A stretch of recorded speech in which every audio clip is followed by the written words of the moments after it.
collection of shoes thinks I'm dead. Think that I laugh the loudest when I'm at my saddest. And I think that is a trait that I developed along the way. Uh, I never wanted to show people that I was nervous or what I was feeling inside. I always, if I walk into something, I say Jai Sai Baba, you know, and we believe in Sai Baba and Shiv Shankar. And I say Jai Shiv Shankar, Jai Har Har Mahadev, and I walk into it. And I think that just gives me the confidence. And yes, a little bit of kismat, a little bit of luck Yeah, so definitely on your side. it's a little Because bit there of are so many kismet. times where you work hard for so many things, but it doesn't do well. My will to bounce back harder has always been stronger than my will to bring me down. You must keep talking to your children. And that's what makes them grounded. That's what makes them communicative with you as well. Tomorrow, when they have a problem, they should feel free enough to come and discuss it openly with you. So here it is. I'm delighted to be back with a lady who I now don't call the Sheher Ki Ladki anymore, because I think you've graduated from that, right? Thank God. Welcome. And okay, where do you see yourself today? Well, I see myself in a very happy place. Even though we are all under lockdown, and it's unfortunate that we have so many fatalities all around the world. That's the sad thing. But there is a silver lining to the cloud. I think we've spent such valuable time, with families. Families are rediscovering each other, and this time is not going to come back. I'm just praying that everyone stays safe and stay healthy, and that's the prayers. Unfortunately, we are seeing so many gifted, talented people from our industry passing away due to different, even this week we had a couple of them. I think, Nishikant just passed away sadly yesterday. He was a director, he directed Drishyam. Right. Pandit Jasraj ji passed away. I mean, what a legend. So it's really a sad thing what we're seeing. I mean, it's just like, but still, nonetheless, one has to move on, and one has to think of, hope for a better future and a healthier, safer planet. If there were three lessons that Raveena would have learned from this period, what would they be? Um, I think patience.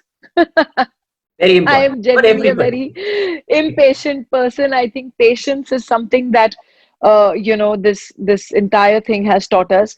Secondly, how important is civic hygiene, and how important it is to treat our planet right.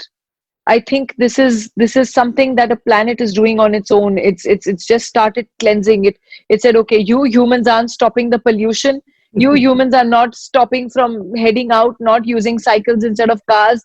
Let me give you this. And if you actually see, the planet has kind of healed itself. It's started a cleansing process on its own, Quite you know, literally. And I where think this cleansing yeah, process is going to take a while to be there. exactly. So, the air is cleaner. Suddenly you can taste the clean air when I walk on my terrace upstairs, and you can actually taste the clean air. So there is something that has changed, and I hope that we become a planet that recycles, reuses, and actually tries to conserve our, and preserve our environment, whatever is left already. I mean, when you read statistically, we actually have the size of 18, even a place like Brazil, where, nature's bounty, we have the rainforest, which is so important for the ecological cycle of this planet.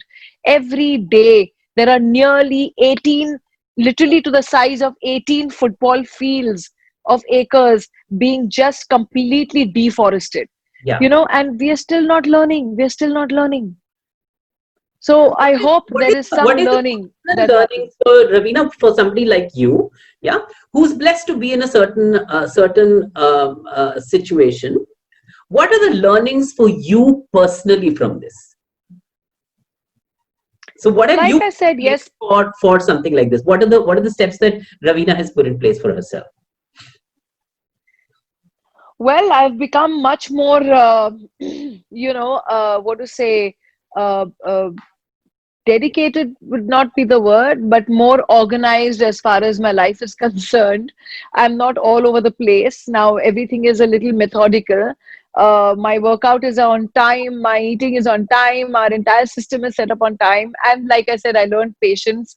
I'm a much patient person, and I'm like, okay, fine, not today, tomorrow, because we have the time. Suddenly, life has gone back to basics.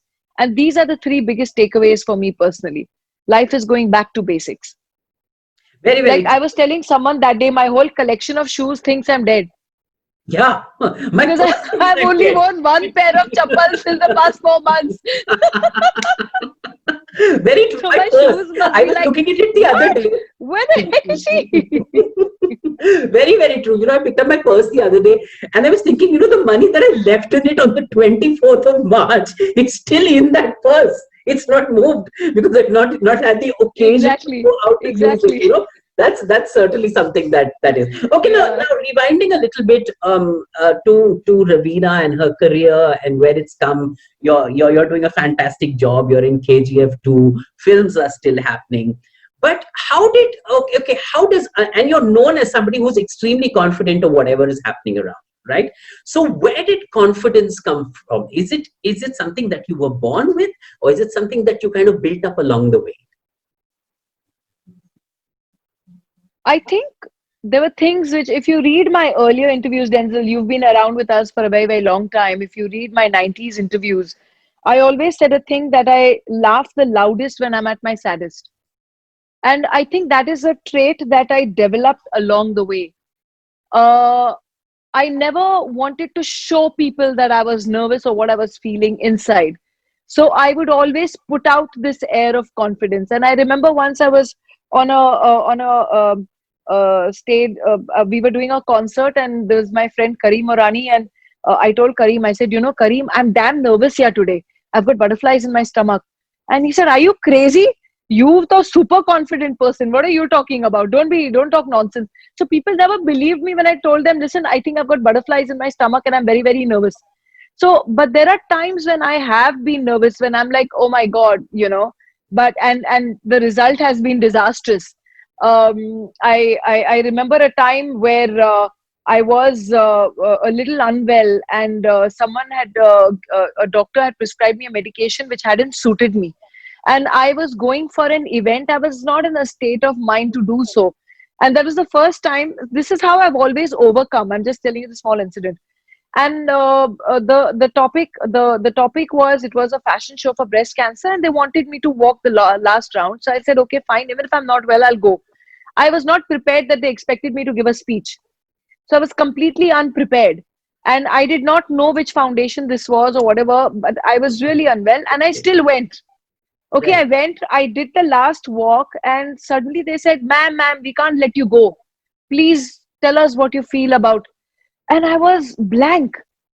I literally, like how they show in movies, like the actor is on stage and suddenly goes blank. I was with the mic in my hand, I was blank and I was trembling. And believe me, I was such a disaster. I remember one columnist had written also that, as great how she looks, but she's disastrous on the mic. That day and today, I have never gone anywhere. I don't. I always speak spontaneous. I never learn up things or learn up speeches or read out speeches. I always talk spontaneous. But that day and today, I've never let myself get caught in that kind of a moment again. I always, if I walk into something, I say Jai Sai Baba, and we believe in Sai Baba and Shiv Shankar, and I say Jai Shiv Shankar, Jai Har Har Mahadev, and I walk into it. And I think that just gives me the confidence, and I just walk bang into it. Okay, if there were So three, yeah, I will come back later to the thing of dealing with the media and with social media. I'm not going to be talking about it right now. However, in terms of your success, and there's been great success. You have worked with the best of the industry. You had a fantastic time. You also chose at some point in time to walk away from it and come back. But what would you attribute your success to? What are your success mantras? If there were three or four of them, what would they be? I do believe, if you're hardworking, you're professional, you're sincere to your work, and most importantly, you have a clear conscience. Your success will always be very temporary if you claw and climb on other people's back and reach where you are. That success will always be very temporary. But if you do it with hard work, sincerity, and professionalism, and without hurting or harming anyone, that I think no one can stop you then. And yes, a little bit of kismet, a little bit of luck Yeah, so definitely on your side. it's a little Because bit of there are so many kismet and times where you work hard for so many things, but it doesn't do well. right. But then you always think it's okay. You have to get up and you have to walk again. You have to pick yourself up and you walk again. So it's also very largely about how you deal with the disasters that come up in life, or the minuses, or the bad days.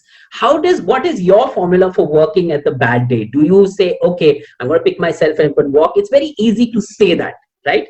But is there something in place that you do, that you say, okay, this is a process that I do to actually get up when I'm down? Or, if a movie goes bad, or somebody says something really horrid to you, and you're feeling horrid and lousy about yourself and what's I happening. do feel bad. I might mope over it for a day or two, but initially, my father always told me one thing since I was a child. He always said this very nice little thing to me. He said that when a child learns to walk, he falls a million times, but it doesn't mean he'll just sit there on the floor and never walk again. He'll get up again and walk again till he learns to walk with his head held high and he walks as a man, like a man, you know. And this is something that I always kept in my mind, that no problem. I've fallen now, but never mind. I will get up and I will walk again. And I'll work even harder. I'll bounce back harder. So my will to bounce back harder has always been stronger than my will to bring me down. Right. I don't And know if it's an I'm it's making not any a sense with this, completely, but it's an opportunity to bounce back, is what you're saying, right? an opportunity, no. If an opportunity given, I would work doubly harder than what I worked before, you know. And then it's almost like a thing के मेरी मतलब कि जाएगा कहाँ? अपना time आएगा boss, एक दिन आएगा. अपना टाइम हरदम आता है. And talking about apna time, now you have also taken time out. You've been a mom, and you've come back to work. You even worked during that period. What is the advice you give to young mothers and ladies who are within the mother and child circle? What would your advice to them? How would you want, it's sometimes you learn as you go along, and I think parenthood is a great teacher for all of us. So what would your advice be there? Well, my advice for the mothers is first and foremost, all the moms that enjoy this time that you have with your children under these pandemic, this times that we are going through, is because this time will definitely not come back again. Right now, if, for example, I'm enjoying my children being at home.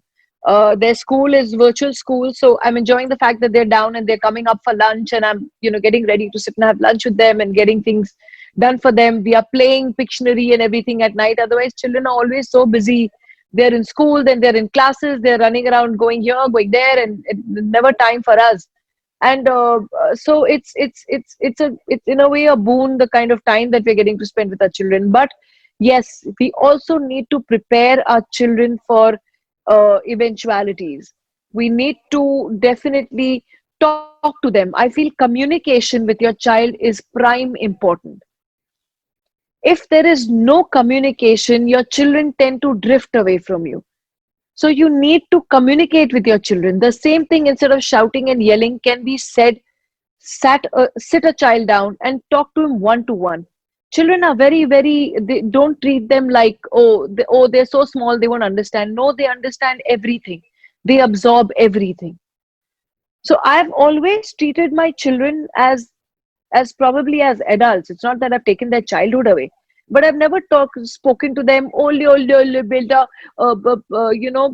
given different names. If it's a biscuit, I've called it a biscuit. I've never said, "Arey Bicky khayega, popo piega." Yeah, I've never believed in talking that kind of stuff with my kids. I've always spoken to them normally, you know, and always spoken to them about every situation.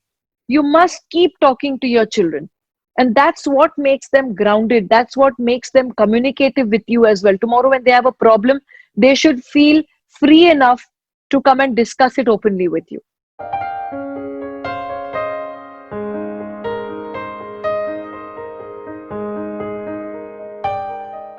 My own father ran away from Agra Medical College. He was doing his MBBS to become an actor, and could never tolerate the fact that, oh, I got this film, so I'm scared of the human race. Very important. I, given the opportunity, all my friends, I keep telling them every day that I love you.